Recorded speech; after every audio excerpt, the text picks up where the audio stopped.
Allora, arriviamo anche al tema invecchiamento attivo. Che cosa vuol dire? Voi avete commissionato anche degli studi proprio in questi termini, ma come si fa a invecchiare bene in modo attivo? Sì, allora ci sono varie teorie e anche varie pratiche su come invecchiare bene. Le teorie ovviamente sono gli studi, sono le ricerche, e poi c'è tutta la parte cosiddetta pratica, quindi stili di vita in modo particolare, quindi attività motoria, un'alimentazione sana, equilibrata, corretta, diciamo così, farci aiutare da medici, da specialisti, da persone insomma, che ci possono dare una mano su come appunto avere un tipo di vita appunto, diciamo, tranquilla da un punto di vista psicofisico, e possibilità anche di mantenere sempre, diciamo, in funzione il nostro cervello, mettiamola così, perché quando l'età avanza alcune cellule praticamente chiudono la saracinesca e si fermano lì, e quindi abbiamo bisogno di tenerle sempre aperte le saracinesche e quelle porte, insomma, che ci diano la vitalità appunto del nostro cervello. Ecco, allora il volontariato entra in campo aprendo appunto le porte a quelle persone che vogliono impegnarsi ad aiutare altre persone in difficoltà, e di conseguenza fare il famoso volontariato attivo, che vuol dire fare i nonni vigili, per esempio, vicino ai plessi scolastici, fare riferimento sui parchi, quindi fare anche un po' di guardiania, diciamo, a questi luoghi pubblici, che vuol dire essere un punto di riferimento appunto per gli anziani, ma anche per i bambini, le mamme, le persone, quindi diciamo dare quel classico occhio di attenzione rispetto ai bisogni del momento di quelle persone che frequentano questi luoghi pubblici. Poi c'è tutta l'attività di aiuto anche concreto, che vuol dire il trasporto, persone che sono ancora in grado di guidare i mezzi, che accompagnano le persone anziane negli ospedali, nelle case di cura, nei poliambulatori e quant'altro. Ai volontari Hauser viene dato un contributo per il loro servizio? Questa ce l'ha chiesto anche un telespettatore, in realtà, ci ha telefonato. Allora, ai volontari che fanno attività vengono riconosciuti i rimborsi spese. Quindi se spendono soldi... Se loro per esempio utilizzano la propria macchina per fare attività di volontariato all'Hauser, presentano una scheda che è già predisposta dei chilometri che hanno fatto, e vengono rimborsati. Se per esempio per attività restano fuori, non so, dopo mezzogiorno e hanno bisogno di pranzare perché devono accompagnare una persona in ospedale e fare una visita che termina, non so, alle 2, alle 3 del pomeriggio, presentano lo scontrino del bar se hanno consumato una cosa veloce o la ricevuta del ristorante, hanno diritto ai rimborsi. Quindi il volontario, va chiarito subito, non è un soggetto che viene retribuito, ha diritto però ai rimborsi e spese. Questo lo stabilisce la legge 266, è una legge specifica che stabilisce il rimborso, quindi hanno diritto al rimborso. Donne, perché noi hanno telefonato delle signore chiedendo cosa possono fare, che tipo di impieghi possono trovare. Prima appunto dicevo che ci sono volontari che sono ancora in grado appunto di utilizzare i mezzi, quindi fanno gli accompagnatori e gli autisti, diciamo, di questi mezzi. L'Hauser, come altre associazioni, ha un proprio parco macchine. Sono automezzi per esempio messi a disposizione con il contributo della regione, con il contributo delle fondazioni bancarie, e sono a disposizione oppure dai comuni, e sono utilizzate appunto dai volontari che accompagnano le persone, ma non solo anziane. Per esempio abbiamo anche parecchi ragazzi e ragazze con handicap che hanno bisogno di frequentare la scuola o di recarsi in determinati luoghi di lavoro specifici per loro, e facciamo questo tipo di attività. Ma questo vale per le donne e per gli uomini. Ci sono anche delle signore, per esempio, che fanno questa attività di accompagnatrici di persone che hanno bisogno di essere accompagnate per questi servizi, queste prestazioni. Che cosa potrebbe? Oppure al nostro interno ci sono tutte quelle attività culturali di tempo libero in cui le persone possono essere impegnate. Abbiamo l'università popolare, abbiamo i circoli culturali, abbiamo le sartorie sociali. Le sartorie sociali? Sì, sono sartorie che producono appunto dei prodotti, tipo noi abbiamo la bambolina Nina, la chiamiamo così, che sarebbe più o meno come la pigotta per l'Unicef. Costruiscono queste bamboline che poi hanno una finalità sociale, sono finalizzate alla raccolta fondi per dei progetti appunto di solidarietà, quindi vengono messe tra virgolette in vendita, ma che non vuol dire la vendita diretta, ma che vuol dire una libera sottoscrizione, la chiamiamo un libero contributo, una libera donazione. Poi quanto è stato raccolto viene finalizzato a un progetto. Dobbiamo aiutare per esempio, non so, una cucina popolare dobbiamo aiutare delle persone che non hanno la possibilità di avere quotidianamente la spesa a domicilio, che vuol dire portargli a casa magari qualche pacco di pasta, lo zucchero, qualcosa insomma per poter, tra virgolette, accampare dignitosamente, sono finalizzate a questi progetti appunto di solidarietà. Quindi chi vuole, chi ha questa intenzione anche di sperimentarsi su questo versante del volontariato, può venire all'Auser, può fare l'attività, come dicevo prima, di sussidiarietà, l'aiuto alle persone con il trasporto, non i vigili, guardiania nei luoghi pubblici, oppure essere persone che partecipano alla vita culturale alle università popolari, oppure a questa attività che per il Veneto è un'attività che ha qualche anno di vita, delle sartorie sociali, per costruire questi prodotti che poi vengono messi a disposizione per le campagne di raccolta fondi finalizzate alla solidarietà e alla sussidiarietà.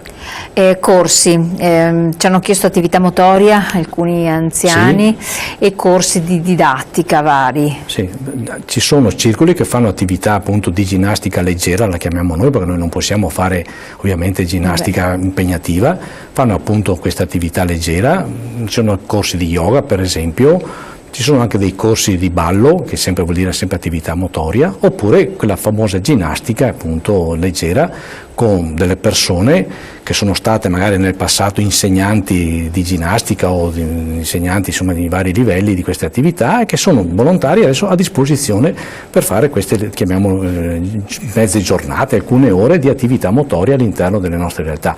Utilizziamo molto spesso anche i luoghi che ci mettono a disposizione i comuni, perché gli stessi comuni programmano queste attività appunto di... quindi voi siete di supporto? Sì, noi con i comuni collaboriamo, i comuni dicono ti do, non so, la palestra, ti diamo l'insegnante, voi magari ci organizzate questo gruppo di anziani, li seguite e di conseguenza sì, c'è questo rapporto collaborativo col comune per fare questa attività. Poi c'è appunto questa attività di divertimento che è il ballo, allora lì ci sono dei maestri bravi che insegnano appunto i vari passi della danza, insomma, del ballo, che i vari, non so, il tango, il valzer, queste cose qui, e molti anziani partecipano. Corsi di altro genere? Poi abbiamo l'Università Popolare, che invece lì, diciamo, la gamma di lezioni, chiamiamolo così, spaziano dalla storia alla cultura, dall'uso del computer alle lingue, quindi lì c'è, diciamo, l'insieme, ecco, del classico anno accademico, ovviamente anno accademico per gli anziani, che spazia su più livelli di apprendimento, dei primi livelli per esempio per il computer, poi agli approfondimenti culturali come la storia, la geografia, l'architettura, con insegnanti, ex insegnanti in pensione, oppure con insegnanti a cui diamo un compenso per la loro disponibilità, che sono ancora in attività, oppure anche neolaureati, perché cerchiamo di far incontrare i giovani con gli anziani, quindi molto spesso a queste attività partecipano anche come docenti i laureandi o i neolaureati, che portano le loro testimonianze rispetto ai loro anni di studio. Ovviamente se si fa, non so, architettura, ci spiegano come si è sviluppata nel tempo, negli anni, l'architettura di un determinato luogo. Quindi uno sceglie, diciamo così, le materie, tra virgolette, che gli piacciono di più, in certo qual modo. Sì, c'è proprio un programma e ognuno sceglie il ramo che gli interessa di più, chi interessa la cultura. Ci sono molte persone, per esempio, che adesso hanno possibilità di fare qualche viaggio, che partecipano appunto ai corsi di lingua. Corsi di lingua. Sì, lingua, ovviamente sono i corsi di primo livello, inglese, tedesco, spagnolo. Ci sono anche gli insegnanti disponibili a darci una mano, ecco, quindi senza costi particolari. Qui abbiamo gli indirizzi sempre per contattare l'Auser, appunto, per chi volesse anche o aveva bisogno di un aiuto, oppure soprattutto volesse dedicarsi al volontariato. È importante perché è un modo per essere attivi. Relativamente all'aspetto dell'essere attivi, voi avete fatto appunto questa ricerca sull'invecchiamento attivo. Quali sono i due punti fondamentali salienti? Abbiamo anche un paio di minuti quindi da dedicare. Sì, abbiamo riscontrato che purtroppo è vero che gli anziani vivono di più e soprattutto vivono anche in condizioni psicofisiche migliori rispetto al passato. A una volta. Però abbiamo rilevato purtroppo che vivono molto spesso in solitudine. In solitudine perché? Perché molto spesso magari i figli o i parenti, diciamo quelli più affini, quelli più stretti, sono lontani dalla residenza della persona anziana. Molto spesso non c'è comunità in un condominio, non c'è comunità in un quartiere, non c'è comunità in un paese, perché con la caduta dei valori purtroppo anche questi aspetti, diciamo, della vicinanza sono venuti meno. Quindi noi quando diciamo venite all'Auser, a fare quello che volete, quello che vi sentite di fare, o partecipate ai corsi, o partecipate al ballo, o partecipate alle attività motorie leggere, o alla gita, o volete fare da volontario, fatelo, perché comunque uscite dalla solitudine.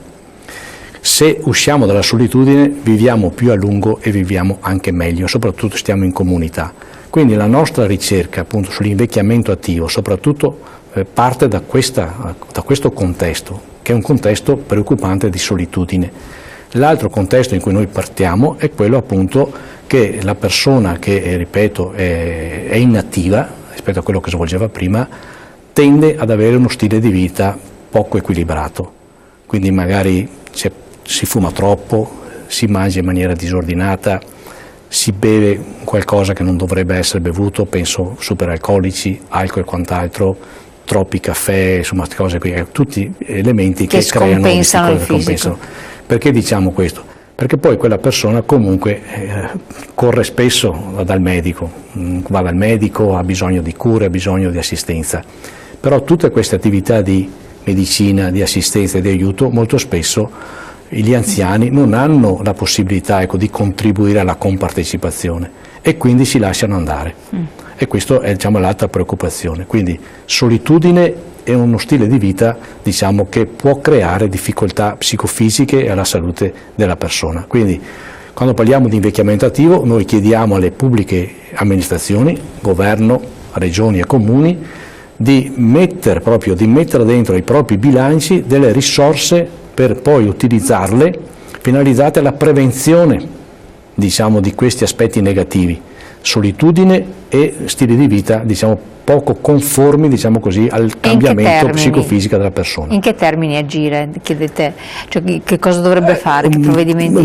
Allora, è vero che si fanno molte campagne di sensibilizzazione, ma non sono sufficienti le campagne di sensibilizzazione attraverso i mass media. Bisogna fare un lavoro proprio mirato. Allora bisogna far entrare in campo, per esempio, le assistenti sociali, i servizi sociali dei comuni, che in collaborazione con il mondo del volontariato fanno delle iniziative quartiere per quartiere, via per via, condominio per condominio, di coinvolgimento diretto. Se tu coinvolgi la persona, è un coinvolgimento diretto, non è freddo come il messaggio, come l'articolo, come l'invito. Allora molto probabilmente, per non pensare di risolvere i problemi del mondo, ma molto probabilmente riusciamo, ecco, a canalizzare queste persone in un contesto di stili di vita migliore e soprattutto di abbandono della solitudine. 899 59 88, ricordiamolo ancora, questo il numero verde, filo d'argento, per chi ha bisogno di un aiuto. Questo è il telefono amico dell'House, chi ha bisogno può chiamare questo numero e avere